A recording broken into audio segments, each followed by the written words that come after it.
Prime Video presents John Candy, I Like Me, now nominated for 5 Emmys, including Outstanding Documentary or Nonfiction Special. Collider calls it a triumph, the best documentary of the year. And The Hollywood Reporter says the documentary is an absolutely beautiful celebration of the life of one of the greatest comedy actors and human beings. John Candy, I Like Me, is available for Television Academy members at consideramazon.com.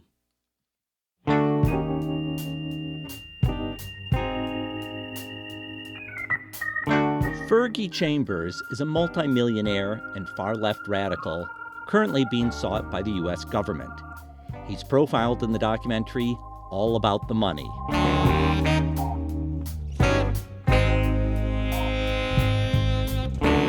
I'm Thom Powers, and this is Pure Nonfiction.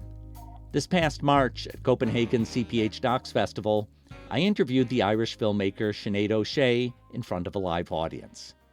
We focus on her new film, All About the Money, that premiered at Sundance and continues to play festivals around the world. Sinead started the film in 2023. She was fascinated that Fergie Chambers was funding a commune in western Massachusetts. He comes from one of the richest families in the United States, the owners of Cox Communications. He's been using his inheritance to support left-wing causes, including pro-Palestinian groups. Soon after the October 7th Hamas attack and Israel's bombing of Gaza, Fergie funded a protest of the Israeli defense contractor Elbit Systems at the company's facility in New Hampshire. 4 of the protesters pled guilty to trespassing and vandalism. Fergie fled into exile, first to Tunisia, then to Ireland. Over the next 2 years, he opened up to Sinead's camera as he took his politics and his personal life to new extremes. Last month, Fergie made headlines again when he was arrested in Spain. The U.S. Department of Justice is seeking to extradite him over alleged money laundering and providing support to Hamas. He's currently in a Spanish prison as his case goes through the courts. You'll hear more about him later in the podcast. First, we delve into Sinead's journey as a filmmaker. During the time she was making All About the Money, she directed 2 other films. One is Pray for Our Sinners, about the influence of the Catholic Church in her hometown. The other is Blue Road, the Edna O'Brien story, about the rebellious Irish novelist. I programmed both those films in recent years at the Toronto International Film Festival. Sinead's first documentary feature is called A Mother Brings Her Son to Be Shot. It's set in a Northern Ireland housing estate that remains under the sway of armed militias as a legacy of the Troubles. In the opening scene of the film, an adolescent boy shows off his collection of weapons that feel normal to his upbringing. Let's go to my conversation with Sinead, recorded in March at CPH Docs. My understanding is that you started out as a writer, as a journalist, what we used to call a print journalist, although I don't know if print is the right word to use. It was kind of a mixture. And actually, I was at a brunch with Poe from American Doctors and Orlando von Einsiedel, he's here with Cycle of Love. And we realized all 3 of us had actually started in Al Jazeera together. And so we were reminiscing very fondly about it. Like, you know, we were all right at the start, I suppose, of our careers and like desperately trying to figure out a way to break into filmmaking. And, you know, Al Jazeera had just launched then, it was about 2008. And so they would say, do you know anything about like X country? And you'd be like, yeah, I do. And then they'd give you $10,000 and tell you to make a film about it. And it would take you so long because you didn't really know what to do. Like, it would just be really hazardous. And the whole thing was quite ramshackle. But for us, and we were just reflecting on this, for all 3 of us, it was so thrilling to have that opportunity. But we were telling another filmmaker about it, and they were just aghast. They were like, that's so exploitative. But we'd never considered it in that light before. For us, it had been the way into filmmaking. So it was always, I guess journalism was the background, and it was a mixture of print and then making these kind of reports with Al Jazeera, which varied in length from like 10 minutes to, I even made a 1 hour film with them. I used to make a weekly show for them, which analysed global media, and that would have like several packages in it. So it was, you really got I got my 10,000 hours probably of just making things, turning them around really quickly. You'd have to shoot yourself. You'd have Referring to to this idea that you have to do 10,000 hours of something to become good at it. To become confident, yeah. And then, but and I think a lot of journalists feel this. You touch upon so many amazing stories and situations and people, and you wonder what happened next, or you feel that there was so much more to be said there. So in around 2012, I was asked by Al Jazeera to find out more about this case in Derry where a mother had brought her teenage son to be shot in the legs. He had been accused of drug dealing, and so as a punishment, he was to be injured in the backs of his legs. And so the shooting had just taken place, and I went there and I met her, and I also met this kind of go-between between the shooters and the family. And he was a guy called Hugh, who I quite love unreliable narrators. Like, I love the feeling of suspense, basically. And he really loved the idea of a documentary being made about this situation. So he kind of worked with me, and we ended up spending 5 years making this film, which is what you see. But in my first meeting with the mother who had brought her son to be shot, she kept talking about a younger son, who's Kevin Barry, who we see in the opening scene. And I guess that opening scene actually does articulate the whole film, which is, what's real and what isn't. It's a show. He's putting on a show for me. I'm there with a camera. Of course it's a show. He's an 11-year-old boy. But then as the film goes on, things get darker, and I don't know, troubles don't go away. Mm-hmm. So having made that film over 5 years' time, I wonder what your learnings were from that fed into the next one. Ugh. I don't know. I mean, that's a very good insight that you shared just now, that, you're always kind of restarting in a way. I mean, I didn't intend for that first film to take 5 years. It was more that the funding just couldn't come together. And, I already knew, but it can never be said enough, really, that documentaries are made in the edit. So, the most important thing is to find an editor that you can work with. So I found, I mean, it's the kind of luckiest thing that ever happened to me. I met this guy who, I had like years of rushes from this film, and I made some half-hearted assemblies, and he said, "Can I look at your film?" And so he began turning it into a rough cut with me. And his name was Endo Dowd, and actually he edited All About the Money with me, so we still work together. But funnily, he's a journalist in a newspaper by day, so it's sort of Ireland is kind of a funny documentary industry. You end up being part-time quite a lot. So that film did very well on like the festival circuit. It premiered here in the FACT competition. And I guess I was well placed to make a second feature straight away, but I think this happens to people a lot on their first feature. It just takes so much out of them, and they actually haven't really thought ahead to what happens next. And actually, I think I met you for the first time around then. I had started to make a film about the dying art of female ejaculation in Rwanda. I'll repeat that unusual phrase. She said, "The dying art of female ejaculation in Rwanda."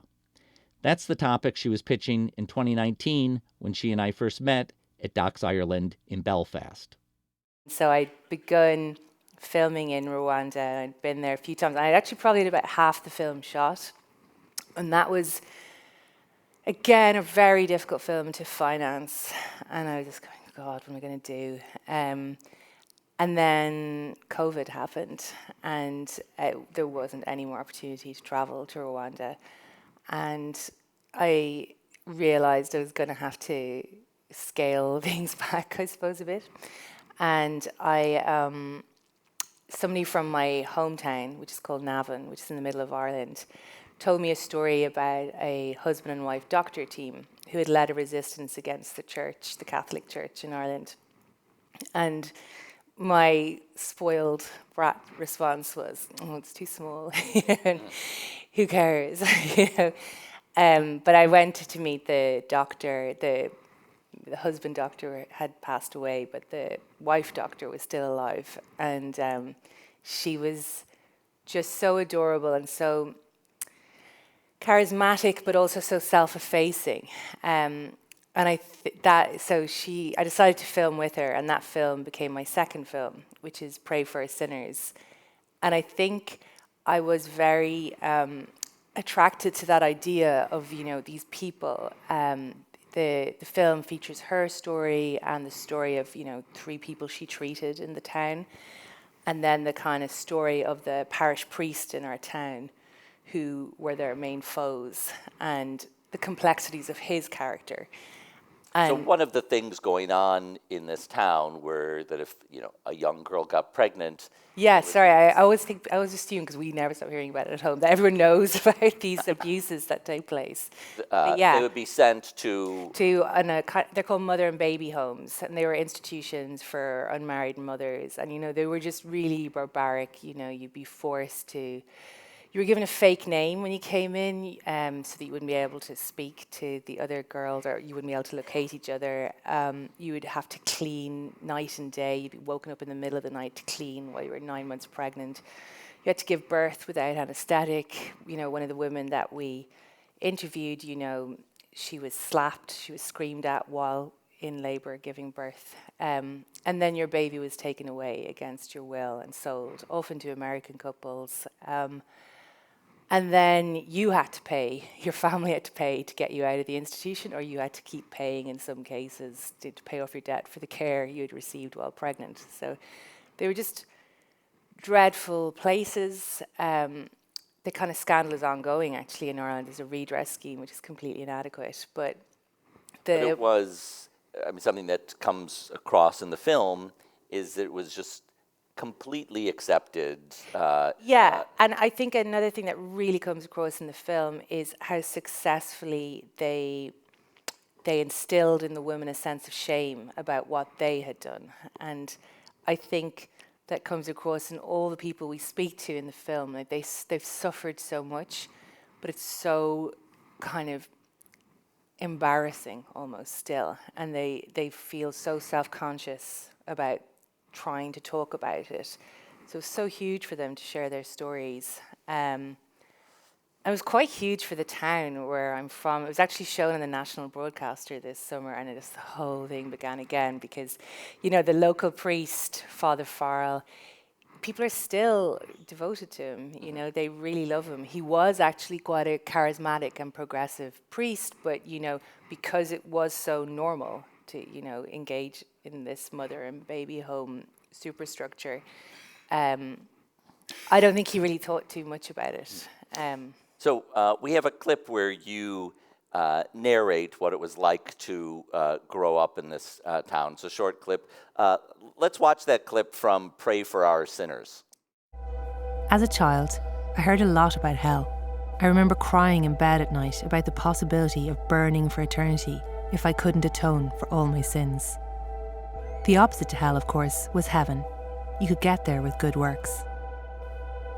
Even as a small child, I knew things weren't as straightforward as the priest said, but the idea that there was a resistance to any of this would have been amazing to me, but also impossible. It would be like resisting being alive, resisting air, water. You couldn't resist God, who was the church and was in school, at mass, in work, in the hospitals, in government. God was everywhere. That was the point. Through him, with him, in the unity of the Holy Spirit, all glory and honor is yours, Almighty Father, forever and ever. Few women worked. A law known as the marriage bar prevented women from working within the public sector once they married. My mother was one of them. I was really happy to show that clip because I think it, explains more than maybe we could in half an hour about that's very articulate. where you came from and the way you were raised. That you grew up with a sense of women being highly discouraged from having a voice. Yeah, I think that's a fair generalization. I mean, I know it's funny because the people like Sinead O'Connor say from Ireland, and people think, wow, it produces these wild women. But they really are aberrations, and they suffer greatly, for speaking out in that way. You made a film about another one of those aberrations. Yeah, I was actually just thinking this segues very readily into that. Which was your third film called Blue Road, the Edna O'Brien story. Maybe worth keeping in mind that you were making that film at the same time that you were making the film that we're going to spend more time talking about, all about the money.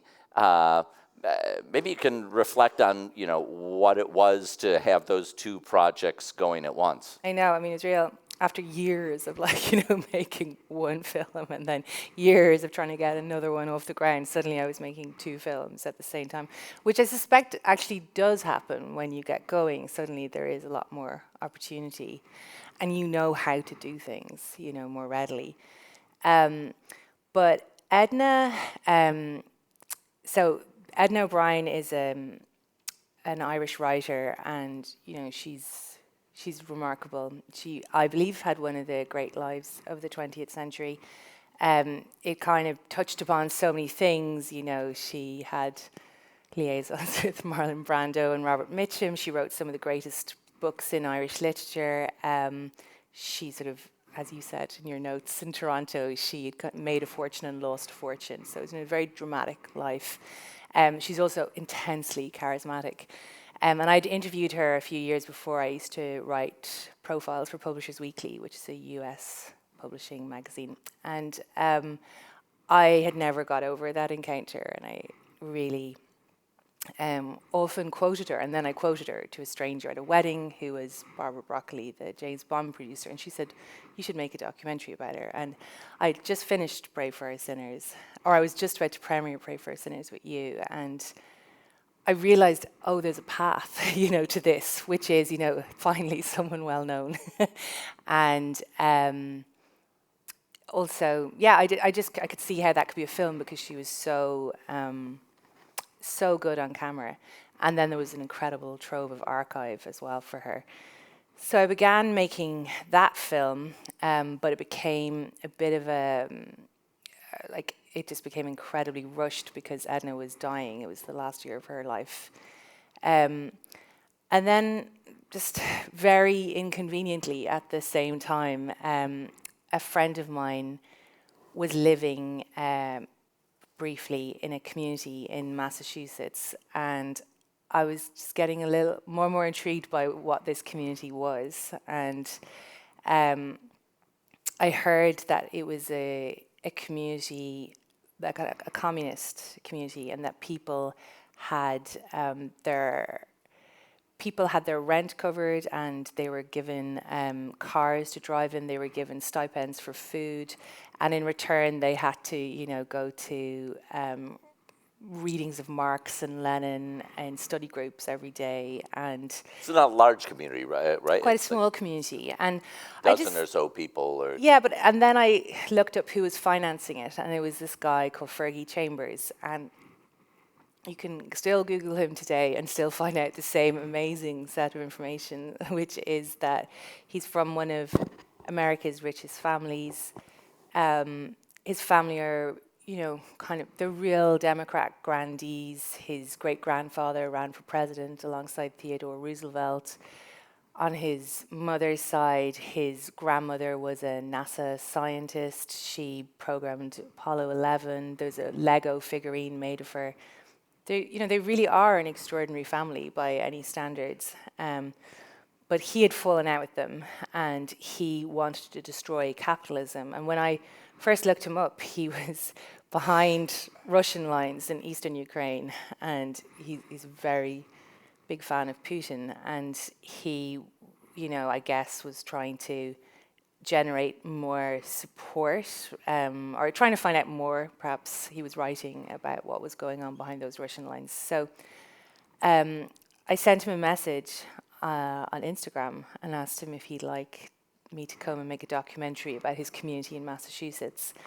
And he just said yes straight away. I did send him a link to A Mother Brings, because I thought there might be some commonality. And actually, I think overall those films are the most alike, the first and fourth, because A Mother Brings is really a portrait of a whole community which has kind of separated itself from the rest of the UK, and doesn't adhere to any sort of law or convention.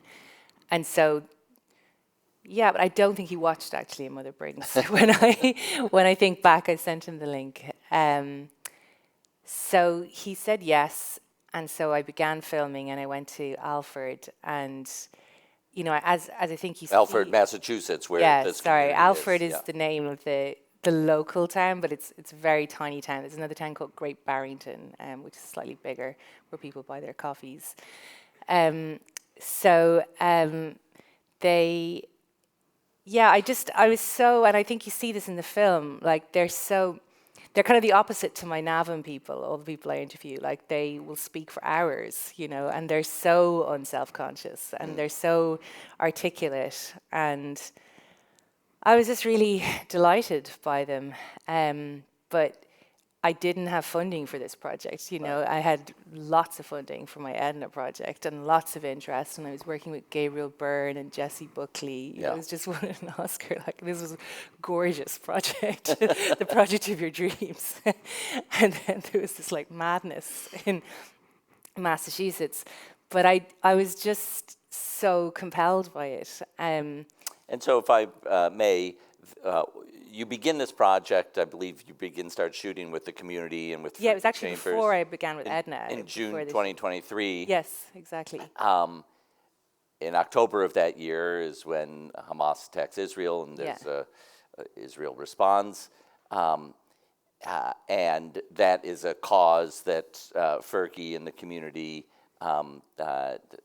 take up in protesting arms manufacturers to supplying Israel. And that sets in motion, like, a whole bunch of other things. Fergie kind of fears legal peril in the United States. He leaves. And so in the couple years that you film him, lots and lots of things. Lots of other things happened. I will say that I said to him when we were finished, that was kind of fortunate for me as a filmmaker to have caught you in the last 2 years. And he was like, no, not at all. Like, for him, it didn't seem like a remarkable 2 years at all. So we have a clip that will give you a little bit of sense of Fergie Chambers. So let's watch that clip from All About the Money. But maybe you'll run out. Of what? Money, if you keep giving it away. Probably not. Probably not. Without even trying, I can generate $10-15 million a year on profits just on the money that I have, without even using any of the money I already had. So I'll give away more than that, but let's say you had $100 million, which I have more than that. But let's say you had $100 million and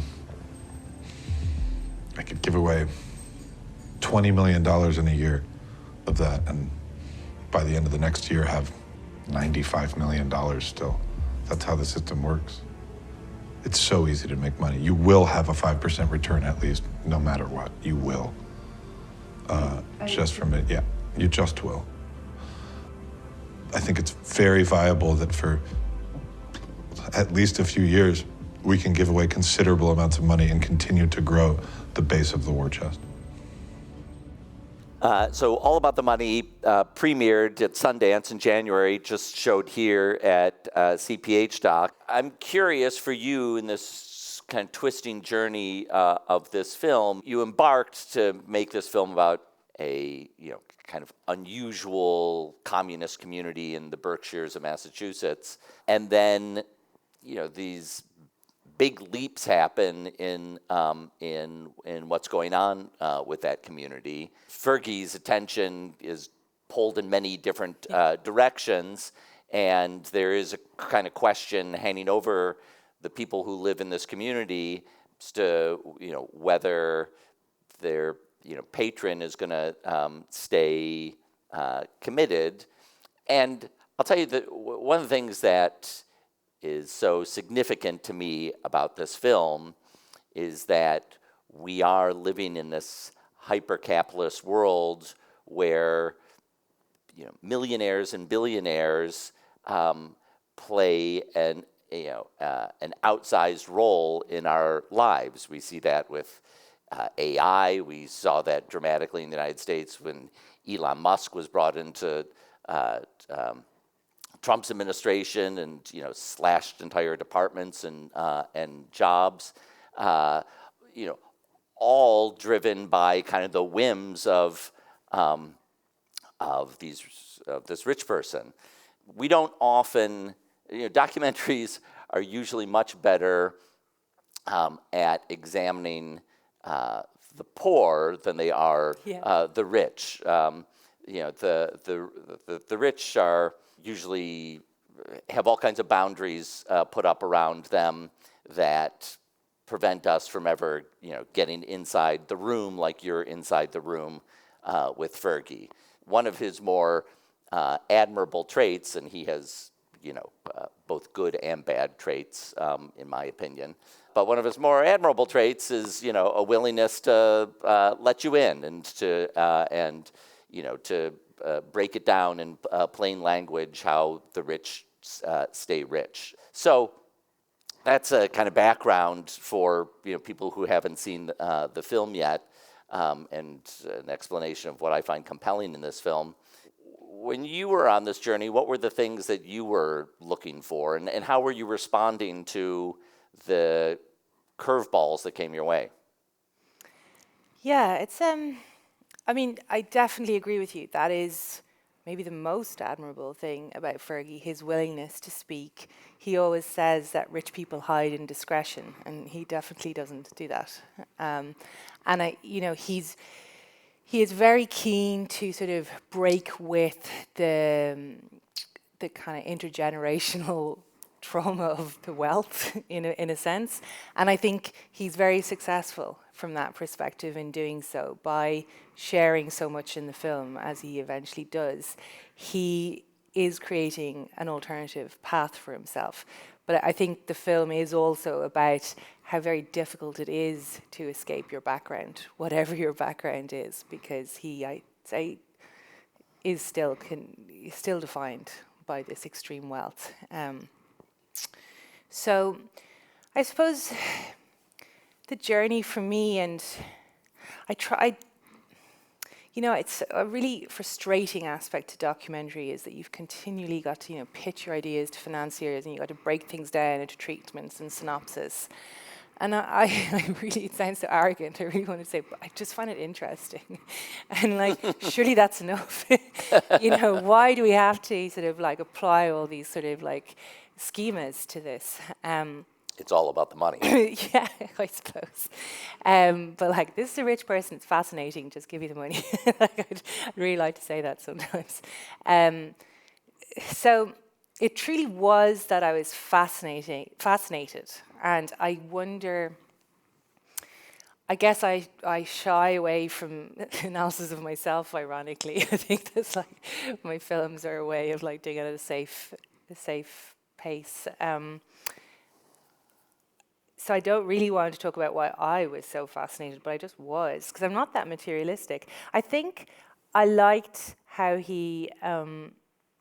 I just like how he spoke with such freedom about things. People rarely say everything they're thinking, and he really did so many times. And he cared nothing for what other people thought, what an audience might think, what I thought. That is exhilarating to be truly around that, because we rarely are. So I I really liked that. And, as a documentary maker, oh my God, it's so precious and so rare, as you say. So I think that was a kind of a very pure response on my part. I agree with you. It is an examination of wealth, and it's particularly pertinent to the US, where there's far less of a kind of overriding government structure to support people, in terms of like benefits or whatever. So you are so often reliant, on the noblesse oblige, basically, of rich people, which is demented because they are individuals and they are flawed and, they have their whims.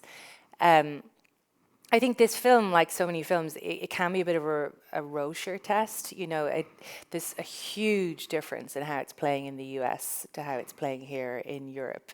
In Europe so far, it's just played in Thessaloniki and here, but, a lot of people are describing it to me as a study in trauma, which is also true. I think it is. In the US, in Sundance, on our kind of now notorious... And just a study of trauma in that Fergie is a kind of traumatized figure. Yeah, I think that is unequivocal. I think he's a deeply traumatized person. But that impacts all the other people in his life too. And then in Sundance, on our premiere, I was talking about this to you backstage, the first question came from this quite well-known film producer who was so angry with me, and he was really screaming at me about how I didn't understand Zionism. And so he's reading the film in that way, that, that this is an attack on Zionism, this film. So I think it's possible, that it's like the book reads the reader, and I think the film reads the viewer a lot of the time. But I guess it is just for me, the journey always was, wow, this is amazing. And also, when you spend so much time with all the people, Paige is a remarkable person in some ways. I know you like Reggie, and his... Who are two of the figures who are living in this commune. I mean, Reggie is so prescient, he's like, if Trump gets into office, things are going to break down, and, that every time that scene plays now, like people are inhaling, and there's this great clip of Trump saying, the only thing that stands between obliteration is me. It's a really interesting film to watch at this time. So a couple of things I want to dig into. One is your presence in these films, which is not heavy presence. You're rarely on camera, but you are a voice in the background sometimes. And it's something I really enjoy about your films, because often in a documentary, the director is made to be invisible. We don't really understand what their questions were. We're just hearing the answers, or we're just hearing someone talk. And particularly with Fergie, you're often showing up at his door after something, major has happened in his life. He's had to change countries. He's, fearing legal cases. He's gotten a divorce, and I'm leaning forward continually in this film, like wondering, like, what is Sinead going to ask? Like, how is she going to phrase this question? I think of this as an interview in the podcast, that I'm always, kind of thinking around, like, how do you get to the heart of the matter that maybe is going to be a hard question to ask, or feel like an impolite question to ask. I know. And in this film, it's a real study. I feel like I could take notes from you. I need a kind of sweet Irish woman's voice to do it. Maybe that is your secret weapon. Maybe it is. But it might be, because I think I think an Irish accent is actually quite disarming, for better and for worse. Like, people can be quite patronising to you, but they also trust you quite a lot. And I know that he was well disposed to Irish people. You know, as he says, he despises Northern Europeans. They're just a bunch of colonizers. And then obviously he hates Americans. So I kind of was in a little sweet spot of like a native English speaker without the colonial baggage. So maybe that Different did help. colonial baggage. Yes, indeed, the oppressed. So that probably, I really do think being Irish gives you a sort of a good insider-outsider perspective, because actually the reality is we're very privileged right now in Ireland because we've excellent public funding for documentaries. So it's kind of ironic, actually, how things have turned. But I think I guess I'm kind of in the middle in terms of generations there, but I remember what it was to grow up, you know, in the 80s and 90s and just feel ashamed, actually, a lot of the time of being Irish and, you know, how impoverished we were. And so I think that is very useful when you're speaking to people who are vulnerable to understand what vulnerability is and to feel it yourself. So I think I do try to do that. Like, I am quite humble. I cannot stand documentaries which are like gotchas, you know, kind of catch people out, and laughing, being snide. I hope it doesn't come across as snide, this film, even though I do think there's some very funny moments in it. I don't think we're being encouraged to mock at any point. So let me ask you this, because along the way of making this film, there were other significant journalistic profiles of Fergie, I think in Rolling Stone, maybe Vanity Fair. I believe those came during the time. And Free Press as well, which is Barry Weiss's publication. So this is something that a lot of documentary filmmakers face. You know, they find this honey thought.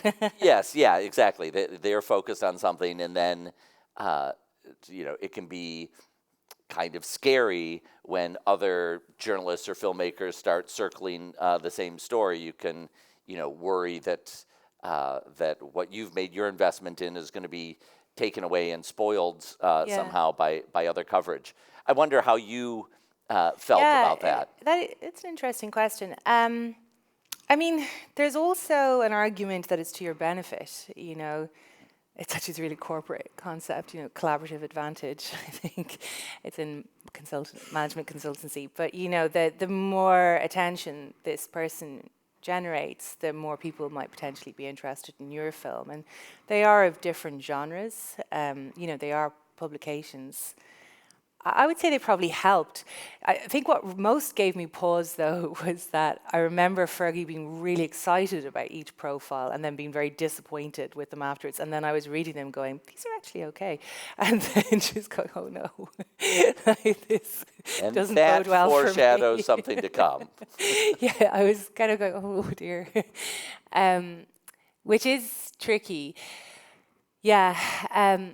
Just to say, though, I mean, I do think there's a responsibility for filmmakers to acknowledge their presence in documentaries a lot of the time. That, you know, this joke, this charade of like verite and, you know, these things just happened and the camera just happened to be there. That is not true. And I think documentaries, they do need to be concerned with the truth. Otherwise, they're fiction. And so I guess that is why, as uncomfortable it is, you don't have to be in the film, it doesn't have to be authored by you, but I do think you need to, you know, allude to the joints and cracks and the kind of making of it. Mm-hmm.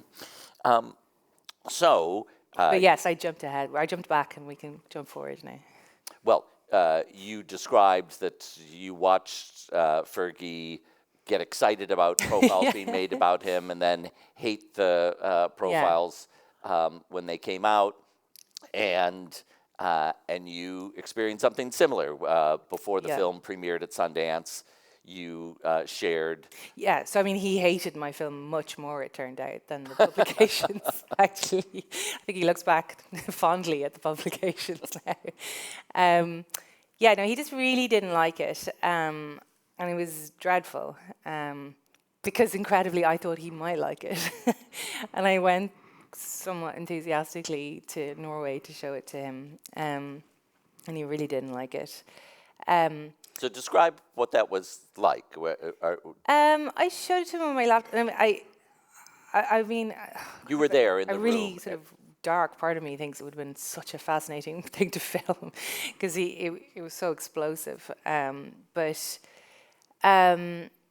Yeah, he really, really hated it, and he had so much money, and he began offering me lots of money to not screen it.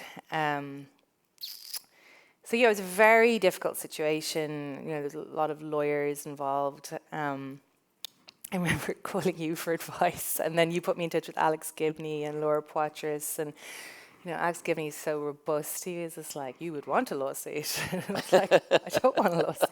Like, I really don't. I don't. It's.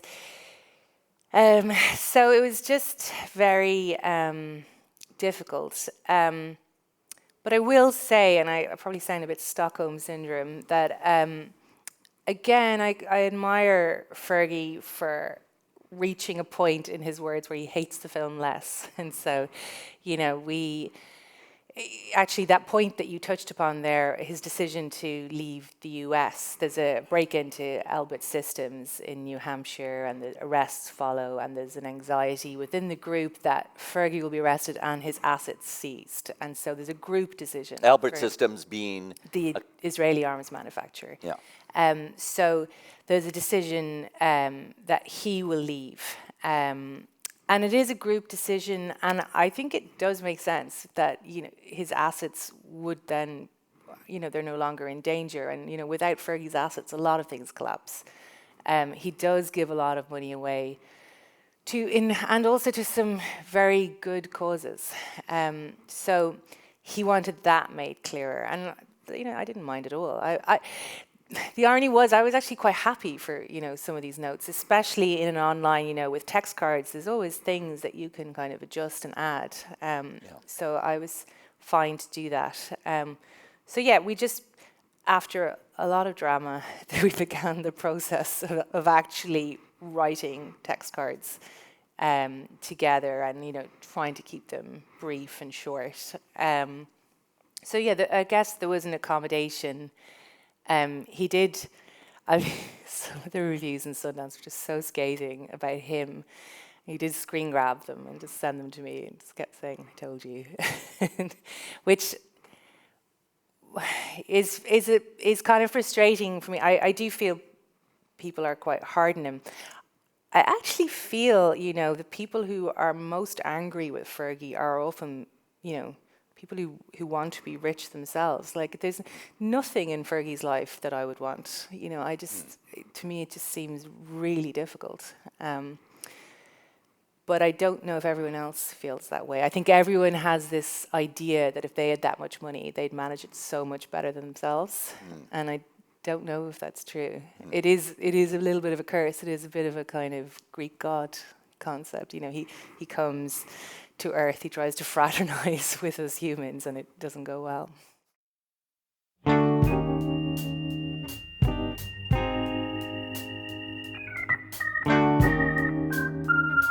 want to thank Sinead O'Shea for speaking with me. Her film, All About the Money, is playing at film festivals and still seeking U.S. distribution. You can hear our previous interview on episode 221, where she speaks about her films Pray for Our Sinners and Blue Road, the Edna O'Brien story.